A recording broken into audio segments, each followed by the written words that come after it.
जाना चाहते हो तो उस स्थिति में उन लोगों में, उन देशों में तुम चले जाओ, और उधर नहीं जाना चाहते हो तो इस कूप में, इस अंधकार और अज्ञान में उधर चले जाइए। इधर का रास्ता खोल रखा है, उधर तो आपको मालूम है ही नहीं। यह है साधन धाम क्षेत्र। आप अपनी जीवात्मा पर रहें, कृपा दया करें। ये बेचारी लाचार और बेबस है, इंद्रियों के जालों में, मन ने भोगों में लग करके इसकी शक्ति को छीड़ कर दिया है। महापुरुषों से मदद सहयोग लेकर और जल्दी से जल्दी इसको जरा सा अपनी शक्ति को समेटे और अंदर वाली आंख उससे देखे तो आंख का पर्दा खुल जाएगा, हट जाएगा। दिव्य नेत्र ज्ञान चक्षु, ये रोशनी सूरज की और ये रोशनी बत्ती की और ये रोशनी सितारों की और ये चंद्रमा की रोशनी प्रकाश कुछ नहीं है। वो तो राम नाम रूपी मणि और नूर जो चमकता है वो तो कहने में नहीं आ सकता, उसके लिए जमा बंद हो जाती है, इशारा भी नहीं होता है। ऐसी उस खुदा की खिलकत और भगवान की वो लीला जो उन देशों में और ब्रह्मांडों में हो रही है, उसका सबका रास्ता यहीं से जाता है। और ये जो आप सुंदर नारी बच्चे बच्चियों को देख रहे हैं, ये कुछ पा रहे, इनको कुछ मिल रहा। इन्होंने बरसात को बरसात नहीं समझा, जाड़े को जाड़ा नहीं समझा, मैदान रेती को रेती नहीं समझा, गंगा तट पर आकर के पड़े हुए हैं। तो इनको आप जरा देखिए, कोई बड़ी वस्तु इनके सामने नजर और नाच रही है और उसी में ये व्यवहार उस प्रेम में मगन, उनको होश हवास नहीं है। वो दीन और दुनिया को अच्छी तरह से समझ रहे हैं।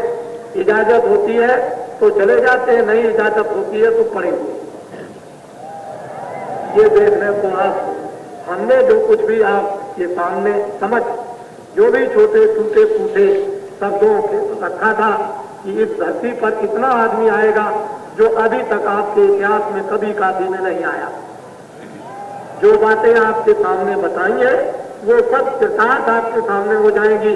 और हमको इतने पक्के धार्मिक, भगवान में विश्वास करने वाले, देवी देवता में विश्वास करने वाले, हम जितने भी नाम भगवान के, छोटे और बड़े अनेकों नाम और ब्रह्मा विष्णु के हजारों नाम, उन सब नामों को अपने सिर पर 24 घंटे रखे रहता हूँ। मेरा किसी नाम से भी, चाहे मुसलमान के नाम हो, चाहे ईसाइयों के नाम हो, चाहे हिंदुओं के नाम हो, किसी नाम से खिलना और परहेज नहीं। लेकिन अफसोस है कि आपको अभी यही ज्ञान नहीं है कि विष्णु भगवान के 1000 नाम आपसे पूछा जाए कि 1000 नाम कौन कौन से, तो आपको बताने को तैयार नहीं। वो तो आपको 1000 नाम तो याद नहीं है। जहां किताबों में लिखा कि भगवान के अनंतों नाम, वो आप क्या बता सकेंगे। इसलिए प्रभु समझती है, सर्वव्यापी है, सब जगह है और एक देशी है। अपना मुकाम कभी नहीं छोड़ता, अपने मुकाम पे बैठा रहता है। सूरज एक देशी, चंद्रमा एक देशी, तारे एक देशी है, लेकिन प्रकाश के रूप में वो सर्वदेशी है। उनका प्रकाश जाता है सर्वदेशी। पावर एक जगह पावर हाउस है, लेकिन जो है वो जहां जहां तार जाएगा उसकी लाइट सर्वदेशी हो जाएगी, उसकी शक्ति सर्वदेशी हो जाएगी। लेकिन एक जगह से वो सारी जगह पर अपनी शक्ति का विस्तार किए हुए और सर्वदेशी होते हुए, सर्वव्यापी होते हुए, अंतर्यामी होते हुए आप उसको पहचान नहीं पाते। क्यों? कि आपके पास पहचानने के लिए आप ये चर्म आंखें उसे नहीं पहचानते, उसके लिए दिव्य ज्ञान चक्षु, शिवनेत्र, चित्त चाहिए आप। लेकिन वो आंख कब खुलेगी, कब मिलेगी, कब बनेगी, कब साफ होगी?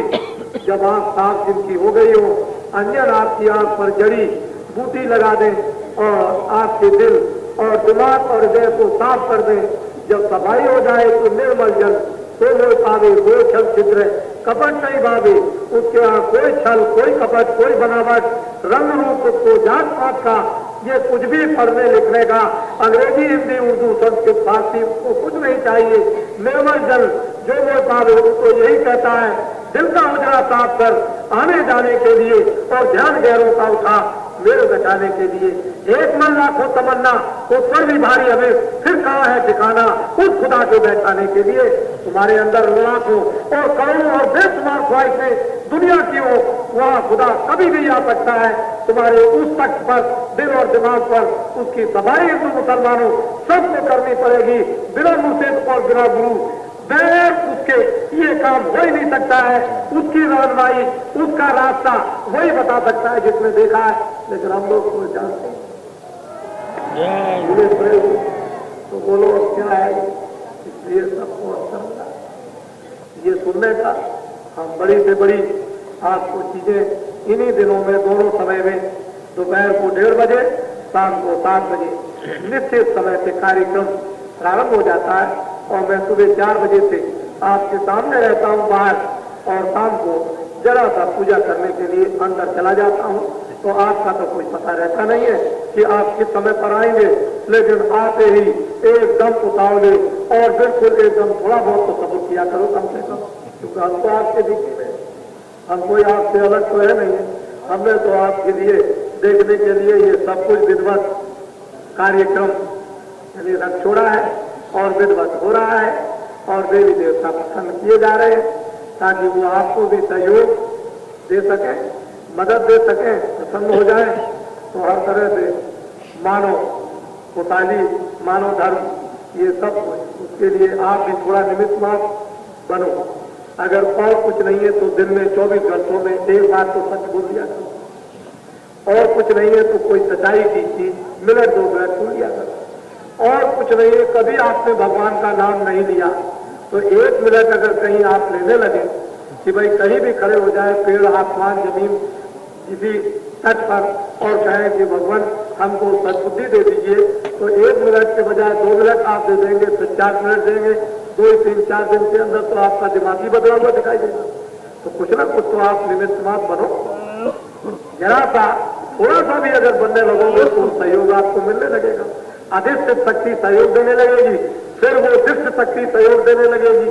तो दोनों तरफ से आपको अधिष्ट शक्ति सहयोग देगी, उसका परिचय आपको नहीं मिलेगा उसने किया कि नहीं किया, लेकिन दृष्ट गोचर शक्ति अगर आपको सहयोग दे दे तो इसके द्वारा उसकी शक्ति का हमको कुछ मिल गया तो विश्वास हो जाएगा और जान भी जाओगे आप। ये राम क्या थे, ये दृष्ट शक्ति सामने थी, इन्होंने जो कुछ दे दिया सामने का विश्वास आपको आ गया, कृष्ण का विश्वास हो गया, मोहम्मद का विश्वास हो गया। ये शक्तियां नहीं होती तो अदृष्ट का आपको विश्वास उसका कैसे हो सकता था। न उसके आनंद का होता, न उसकी शक्ति का होता, न उसके होने का होता, न विस्तार का होता, न स्वर्ग वैकुंठ का होता, न बड़े बड़े ब्रह्मांडों का होता। लेकिन जब दृष्ट चंद दृष्ट गोचर जब शक्ति काम करती है हमारे ही जैसे शरीर में रहकर, तो हमको उसकी सत्ता का विश्वास हो जाता है और बोध भी हो जाता है। इसलिए आप धीरज रखो। तो समय चलिए, हम तो एक आदमी है, हमने तो अपने जीवन में गुरु महाराज से सीखा। उन्होंने कहा ये सब किताबें उठाकर बांध कर सिर पर रखकर और 100 बार प्रणाम करके इनको रख दो, इधर रखी रहो, पढ़ने लिखने का कोई काम नहीं, जो हम पढ़ा दें ऊपर। इन किताबों में जो लिखा है वो नहीं समझ सकते, इनको बांध करके सिर पर रख करके 100 बार प्रणाम करो इनको, और जो हम पढ़ा दें उसको पढ़ो। फिर इनको देखना तो वो बात बिल्कुल आपकी तुम सामने आ जाए। तो गुरु महाराज ने, हम तो किताबें कभी पढ़ते, हमको मौका ही कभी नहीं मिलता। गुरु महाराज ने जो पढ़ा दिया है उसी को, अब उनको आप देखिए कि जो कुछ कह रहे हैं उनमें है कि नहीं, उनको आप देख लीजिए। आप ये देख लीजिए कि हमको जीवन में वो जो सुनाया जा रहा है वो मिलता है कि नहीं मिलता है। तो यहाँ पर 11 दिन तो शंकर जी की तरफ से, बम भोले की तरफ से मुक्ति बट रही है, उनका तो दरवाजा खुल गया, लेकिन आप जबरदस्ती मुंह बंद किए हुए हो, उसमें जाने नहीं देते। तो हमारा और उनका दोस्त क्या, उन्होंने तो खोल दिया। 11 ही दिन खुला रहेगा, उनकी तरफ से तो फिर बंद हो जाएगा। अब आप ले या न ले, 15 फरवरी से 25 फरवरी तक 11 दिन तक उनका मुक्ति का बांटने का दरवाजा खुला रहेगा। और जब 11 दिन पूरे हो जाएंगे तो उनका दरवाजा शिवरात्रि के उस पूर्ण आहुति के दिन समाप्त बंद कर दिया जाएगा। वो पट है, वो बंद हो जाएगा। और वो कैसे बंद हो जाएगा कि 11 दिन जो लूटेगा उस मुक्ति को, वो तो आप समझ लो जब उधर जाएगा तो आप ये जानते हो, आपको तो कुछ मालूम नहीं कि उधर और उधर क्या हो रहा है, उसका कारखाना क्या है, ये तो कुछ नहीं। इसलिए आप कम से कम 11 दिन तो आपको मुक्ति, अरे इधर नहीं उधर नहीं तो बंगोले की तो लूटनी चाहिए। और वो काफी में इस समय पर नहीं है, वो गंगा के पार है। ये मैं आपको विश्वास दिलाता हूं। जिस तरह से भी विश्वास आप करना चाहें, उन्होंने स्वप्न दिया है कि मुझे निकालो, मैं यहाँ पर बिल्कुल तंग आ गया और इधर आओ, जो सज्जों के आने का जो धनुरा पीता है वो इधर मैं भी उसमें सम्मिलित रहूंगा। सारी भक्त मंडली को सुना दो कि मैं गंगा रेती पर 11 दिन रहूंगा। अब इसके बाद कहाँ जाएंगे ये मैं कहने को तैयार हूं। उस पार जाएंगे या नहीं जाएंगे वो तो एक दफे निकल आए बड़ी मुश्किल से, और इस सब भक्त मंडली ने आह्वान किया, स्वप्न हुआ, इसको सुनाया। ये सारे प्रदेशों के यहाँ पर आए हुए हर भरे वेशभूषा में आपको यहाँ पर दिखाई देंगे।